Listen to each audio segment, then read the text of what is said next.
श्रीकृष्णाय नमः। श्रीगोपीजनवल्लभाय नमः। श्रीमदाचार्यचरणकमलेभ्यो नमः। श्री गोपीनाथ प्रभुचरण संक्षिप्त परिचय। મહાપ્રભુ શ્રી વલ્લભાચાર્યજીના જ્યેષ્ઠ પુત્ર શ્રી ગોપીનાથજીનું સ્થાન પુષ્ટિ માર્ગમાં અનેરું છે. એમનું પ્રાકટ્ય ગુજરાતી ભાદરવા વદ 12 વિક્રમ સંવત 1567માં થયેલ છે. શ્રી મહાપ્રભુજીએ પુષ્ટિ માર્ગનું પ્રવર્તન કરવાના ભાગરૂપે અનેક વખત પ્રચાર યાત્રા કરી, અનેક ગ્રંથોની રચના કરી, અનેક વખત શાસ્ત્રાર્થો કર્યા. આમ આપે તત્કાલીન કઠિન પરિસ્થિતિમાં દૈવી પુષ્ટિ જીવોના કલ્યાણ માટે સ્વલ્પ સમયમાં કઠોર પુરુષાર્થ કરીને નિર્ગુણ પુષ્ટિ ભક્તિનો માર્ગ પ્રશસ્ત કર્યો. શ્રી મહાપ્રભુજીના સ્વધામ પધાર્યા બાદ શ્રી ગોપીનાથજીએ શ્રી મહાપ્રભુજીનું કાર્ય હાથ ઉપર લીધું. સાધન દીપિકા ગ્રંથ. પુષ્ટિ માર્ગીઓ સ્વવર્ણાશ્રમનું પાલન કરવાની સાથોસાથ પુષ્ટિ સિદ્ધાંત અનુસાર પુષ્ટિ ભક્તિમય જીવન નિર્વિઘ્નપણે જીવી શકે તે માટે શ્રી ગોપીનાથ પ્રભુચરણે પુષ્ટિ માર્ગીની દિનચર્યાનું અત્યંત સરળ રીતે નિરૂપણ કરનારા સાધન દીપિકા નામના અદ્ભુત ગ્રંથની રચના કરી. સેવા વિધિ સેવા ભાવના. પુષ્ટિ માર્ગ પાસે તે સમયે શ્રી ઠાકોરજીને જગાવવાથી લઈને પોઢાડવા સુધીની સાંગોપાંગ સેવા વિધિ કે સેવા સંબંધી ભાવના બતાવનાર કોઈ પણ ગ્રંથ ઉપલબ્ધ ન હતો. શ્રી ગોપીનાથજીએ શ્રી મહાપ્રભુજી પાસેથી મેળવેલ માર્ગદર્શન અનુસાર પુષ્ટિ માર્ગીય સેવાક્રમ અને તેના પાછળ રહેલી વ્રજ લીલાત્મક ભાવનાનું નિરૂપણ કરનાર નિત્ય સેવા વિધિના શ્લોકોની રચના કરી. આજે પુષ્ટિ માર્ગમાં સર્વત્ર શ્રી ગોપીનાથજી વિરચિત સેવા વિધિ અનુસાર જ શ્રી ઠાકોરજીની સેવા કરવામાં આવે છે. ભાગવત પ્રેમ. બાલ્યાવસ્થાથી જ શ્રી ગોપીનાથજીને ભાગવત પુરાણ પ્રત્યે અતિશય આકર્ષણ હતું. સંપૂર્ણ ભાગવતનો પાઠ કર્યા પછી જ ભોજન કરવું એવો આપશ્રીનો નિયમ હતો. ભગવત સેવા, સંધ્યા, બ્રહ્મ યજ્ઞાદિ શાસ્ત્રીય કર્મો, શાસ્ત્રાધ્યયન આદિ દૈનિક કર્તવ્યોની સાથે સાથે પ્રતિદિન 18,000 શ્લોકોનો પાઠ કરતા. ક્યારેક 2-3 દિવસો વીતી જતા. આપનો નિયમ અત્યુત્તમ હોવા છતાં ભોજનની અનિયમિતતાનો વિપરીત પ્રભાવ બાળકના શારીરિક સ્વાસ્થ્ય ઉપર ન પડે તે હેતુથી શ્રી મહાપ્રભુજીએ સમગ્ર ભાગવતના સાર રૂપે શ્રી પુરુષોત્તમ નામ સહસ્ત્ર ગ્રંથની રચના કરી.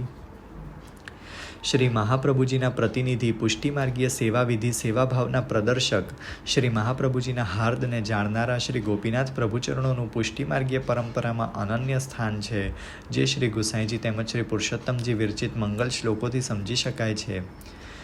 યદનુગ્રહતો જંતુ સર્વ દુઃખાતિગો ભવેત તમહમ સર્વદા વંદે શ્રીમદ્વલ્લભનંદનમ.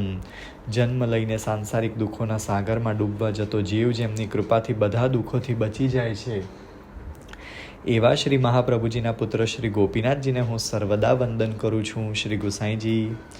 શ્રી વલ્લભ પ્રતિનિધિમ તેજો રાશિમ દયાણવમ ગુણાતીતમ ગુણનિધિમ શ્રી ગોપીનાથમાશ્રયે.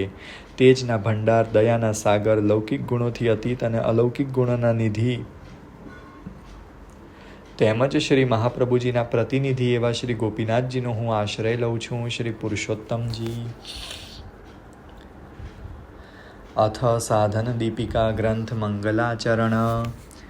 તાનઃ શ્રી तात પદ્મરેણવઃ કામધેનવઃ નાકસ્ય તરવોન્યેષાં સ્યુઃ કલ્પતરવો યથા.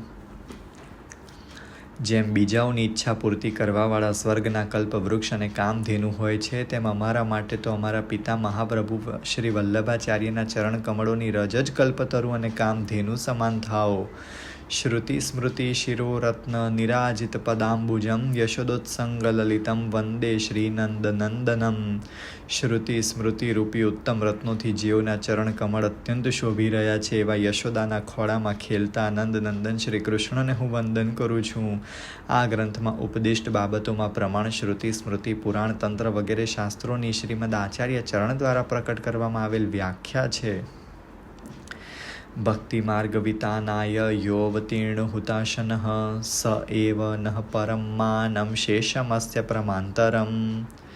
ભક્તિ માર્ગનો પ્રચાર કરવા માટે વૈશ્વાનર સ્વરૂપ શ્રી વલ્લભાચાર્ય ચરણોએ ભૂતળ ઉપર અવતાર ધારણ કર્યો છે.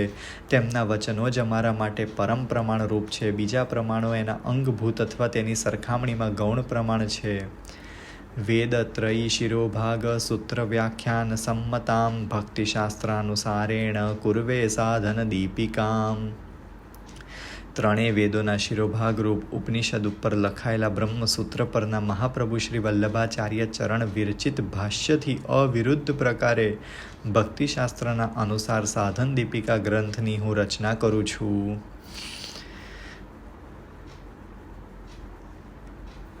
શ્રી હરિસેવાની આવશ્યકતાના ઉપાદનની સાથે ગ્રંથનો ઉપક્રમ.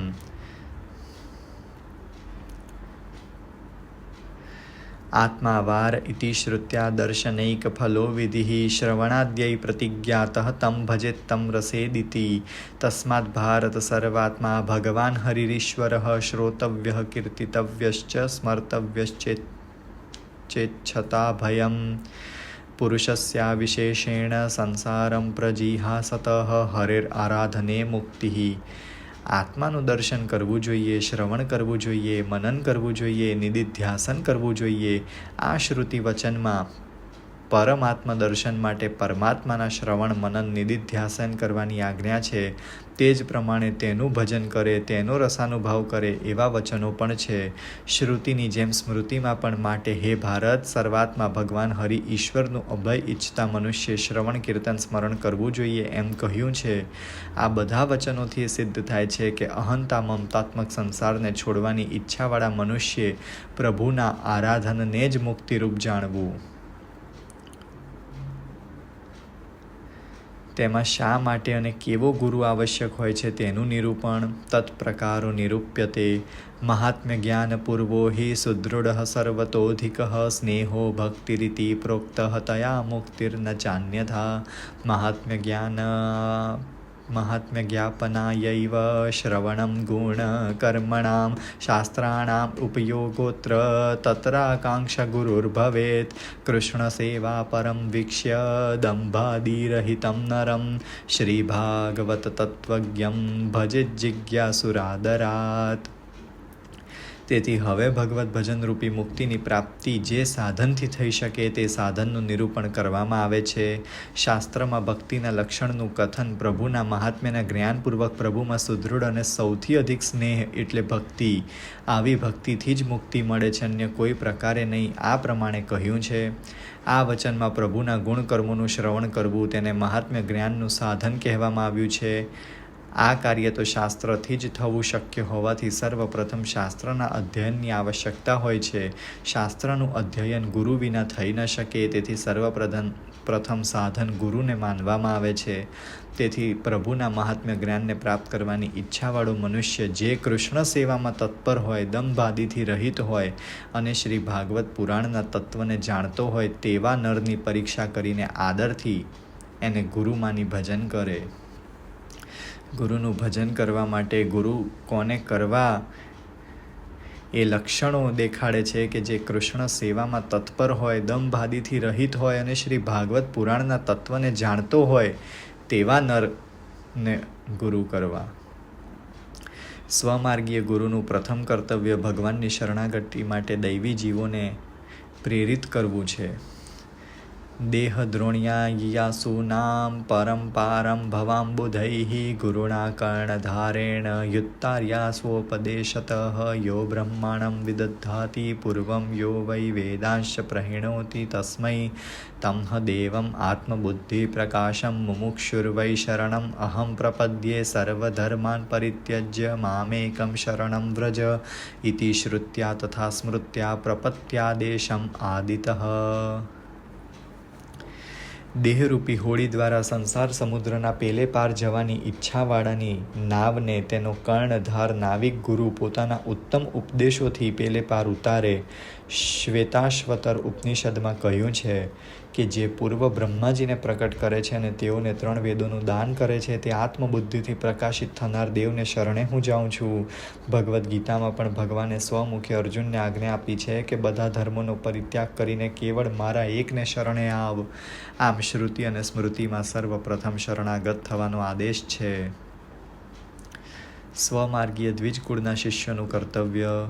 પ્રેમણોપદેશ શ્રવણાત પ્રપત્તિ પ્રેમ કારણમ અતો મૂલાભિષેકો હિ કાર્યસ્તે નાસ્ય સેવને નહીં દેહ ભૃતા શક્યમ કર્મ ત્યક્તુમ અશેષતઃ અતઃ સ્વધર્માચરણમ ભારદ્વૈગુણ્યમ અન્યથા સ્વધર્માચરણમ શક્ત્યા યદ્ધર્માત્તુ નિવર્તનમ ઇન્દ્રિયાશ્વવિનિગ્રહઃ સર્વથા ન ત્યજેત્રયમ ઇતિ ભાગવતો ધર્મઃ શ્રીમદાચાર્યસમ્મતઃ ભક્તિશાસ્ત્રાનુકૂલ્યેન સ્વધર્માચરણમ ભવેત.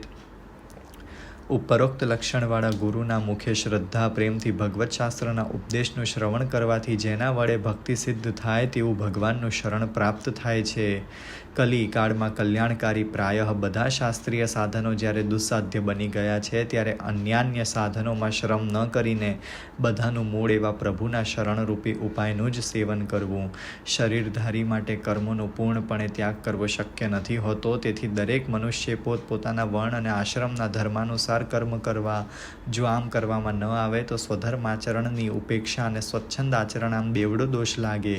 તેથી શક્તિ અનુસાર સ્વધર્મનું આચરણ કરવું, અધર્મનું આચરણ સર્વથા ન કરવું અને ઇન્દ્રિયો રૂપી ઘોડાઓને વિશેષ રૂપથી અંકુશમાં રાખવા, આ ત્રણેયનો ત્યાગ સર્વથા ન કરવો. આ પ્રકારનો ભાગવત ધર્મ મહાપ્રભુ શ્રી વલ્લભાચાર્યને માન્ય છે. પોતપોતાના વર્ણાશ્રમ ધર્મનું આચરણ કરવામાં પણ ભક્તિશાસ્ત્રથી અનુકૂળ એવા વર્ણાશ્રમ ધર્મનું આચરણ કરવું એમ વિશેષ જાણવું. તેમાં પોતપોતાના વેદની શાખા અનુસાર ષોડશ સંસ્કાર તથા તન્મૂલક આહ્નિક શૌચાચાર વગેરે ભક્તિઉપયોગી હોવાથી દ્વિજો માટે જરૂરી હોય છે. ગર્ભાધાનાદિ સંસ્કારૈઃ દ્વિજૈર્માંજયંત સંભવૈઃ દેહ સંશોધનીયો હિ હરિભાવો ન ચાન્યથા. શૌચાચાર વિહીનસ્ય આસુરાવેશ સંભવાત તતઃ સ્વાહ્નિક ધર્માણામ આચારોપી પ્રસજ્યતે. સ્નાનમ સંધ્યા જપો હોમઃ સ્વાધ્યાયઃ પિતૃતર્પણમ વૈશ્વદેવક દેવાર્ચા ઇતિ ષટ્કર્મ કૃત ભવેત. ગર્ભાધાન સંસ્કારથી કરીને મૌંજી બંધનરૂપ યજ્ઞોપવિત સંસ્કાર પર્યંત બધા સંસ્કારો વડે દ્વિજ એટલે બ્રાહ્મણ, ક્ષત્રિય, વૈશ્ય પોતાના દેહનું સારી રીતે શોધન કરે. શોધન એટલે સ્વચ્છ કરે, પવિત્ર કરે. આમ કરવાથી દેહ પવિત્ર બનશે, જેને કારણે દેહમાં ભગવત ભાવની યોગ્યતા સિદ્ધ થશે. તે સિવાય નહીં. જે વ્યક્તિ શુદ્ધિ વગેરે આચારનું શાસ્ત્રાજ્ઞા અનુસાર પાલન નથી કરતો તેના દેહ ઇન્દ્રિયમાં આસુર આવેશ થવાની સંભાવના પૂરેપૂરી રહે છે. તેથી દરેક પોતપોતાના નિત્યકર્મનું આચરણ પણ કરવું જોઈએ. તે 6 નિત્યકર્મો આ મુજબ જાણવા: શાસ્ત્ર વિધિથી સ્નાન, સંધ્યા અને જપ, હોમ, ભણેલા વેદનું અધ્યયન, પિતૃતર્પણ અને વૈશ્વદેવના દેવનું પૂજન. આ 6 કર્મો દ્વિજે સદા કરવા. યથા હિ સ્કંદ શાખાનામ તરોર્મૂલાભિષેચનમ તથા સર્વાર્હણમ યસ્માત પરિચર્યા વિધિ હરેઃ અતસ્તદનુરોધેન નિત્યકર્મ કૃતિર્વરા. અન્યથા તુ કૃતિર્વ્યર્થા ત્રૈવર્ગ્ય વિષયાયતઃ. જેમ વૃક્ષના મૂળમાં પાણી રેડવાથી વૃક્ષના પાન, નાની મોટી ડાળીઓ વગેરે વૃક્ષના બધા ભાગોને આપમેળે પાણી પહોંચી જતું હોય છે, તે જ પ્રમાણે શ્રી કૃષ્ણની સેવા કરવાથી બધા દેવી દેવતાઓનું પૂજન આપમેળે થઈ જાય છે. તેથી તે પ્રમાણે જ નિત્યકર્મ કરવું ઉત્તમ ગણાય. જો આમ ન કરે તો જેમ વૃક્ષના મૂળમાં પાણી ન રેડીને તેના ડાળી, પાંદડા ઉપર પાણી રેડવામાં આવે તો પાણી પણ નકામું જાય ને વૃક્ષ પણ કાળક્રમે સુકાઈ જાય, તેમ બધા કર્મો નિષ્ફળ થઈ જાય છે. કારણ કે બધા કર્મોથી પૂજ્ય તો પરાત્પર તત્વ શ્રી કૃષ્ણ જ હોય છે. તેમને મૂકીને જો કર્મ કરવામાં આવે તો કર્મ બંધનથી છૂટવાના સ્થાને વધુ બંધાઈ જવાની સ્થિતિ આવે. કારણ કે કર્મ તો ધર્માર્થ કામરૂપી ત્રિવર્ગને જ સિદ્ધ કરનારું હોય છે. ગર્ભાધાનાદિ સંસ્કારૈઃ સ્વશાખોક્તૈર્દ્વિજો યુતઃ ગુરુમ પ્રપદ્યેદ.